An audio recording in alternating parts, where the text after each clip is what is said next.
You can't pause a moment. You can't hold on to it forever. You can only blink and it's gone. Before Your Eyes isn't really a game about living a life.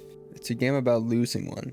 About how the moments that matter most are the ones we can't keep, and how time, without apology, keeps moving forward. And the cruelest part is that the game doesn't just tell you this, it makes you feel it. You blink and years pass. People disappear, joy turns to regret before you're ready, and you're left wondering why you didn't savor it when you had the chance. And just try to enjoy it this time. When I first heard about Before Your Eyes, I thought the blinking mechanic sounded clever. Your webcam reads your eyes and every blink skips time forward. A neat little trick. But once you play, you realize it's not a trick, it's a trap. The developers have turned something we can't control, an involuntary act, into the very thing that moves life forward. You aren't just watching time pass, you're causing it. You are your own clock. At first, you fight it. You force your eyes open until they sting. You try to hold on to the scene, the conversation, the music, the sunlight spilling through a window, but you can't. Not forever. And the moment your eyelids close, it's gone. And it's here the game delivers its first lesson, that there is no perfect time to let go. And the moment leaves you whether you're ready or not. I hope you understand.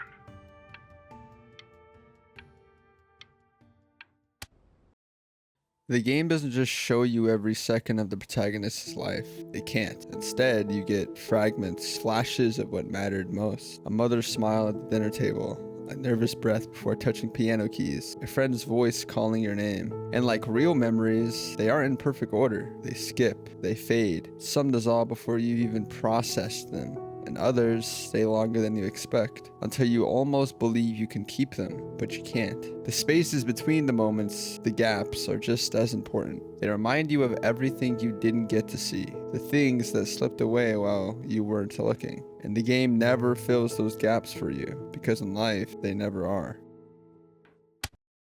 We like to believe we're in control, that if we try hard enough, we can stop time, or at least slow it down. And before your eyes, that illusion shatters quickly. You can fight the blink for a while, you can resist the urge, but eventually you will lose. And the more you fight, the more painful the loss becomes. And maybe that's the point, because the game shifts once you stop resisting. When you stop treating the blink like a failure and you start treating it like it's part of the experience, that it's not about holding onto a moment until it hurts, it's about being present while it's here and accepting that it won't stay.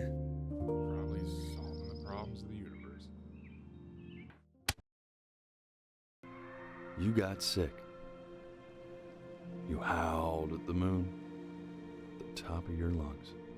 And then the truth reveals itself. You aren't just looking back on a life, you're saying goodbye to it.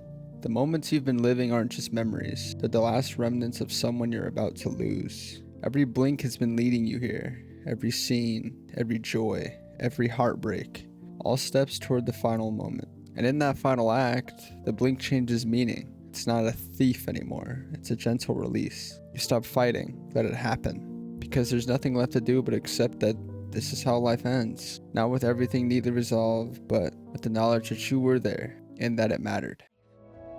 A full life. And he was everything he needed to be, just as he was.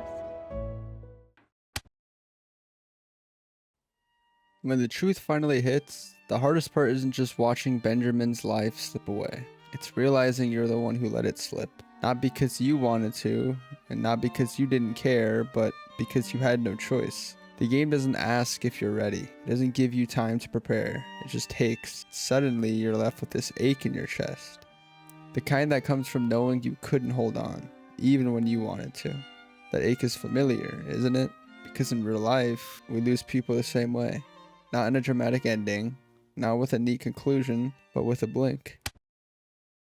The reason Before Your Eyes lingers in my mind isn't because it's technically impressive. It's because it makes you confront something most of us try to ignore. That life is brief. That no matter how much we want to keep a moment, we can't. And that maybe, just maybe, that's why it matters in the first place. This isn't a story about stopping time. It's a story about noticing it while it's still yours. And when I finished the game, I sat there for a long time. I didn't restart it. I didn't try to see the moments I'd missed. I just thought about my own, the ones I wish I could live in again, the ones that even now are gone. We live like there will always be another moment, like we can come back to this exact place, this exact feeling, but we can't. Life isn't meant to be paused, it's meant to be lived, even if it's only for the blink of an eye. Why is he smiling like that? It must be somewhere that he likes.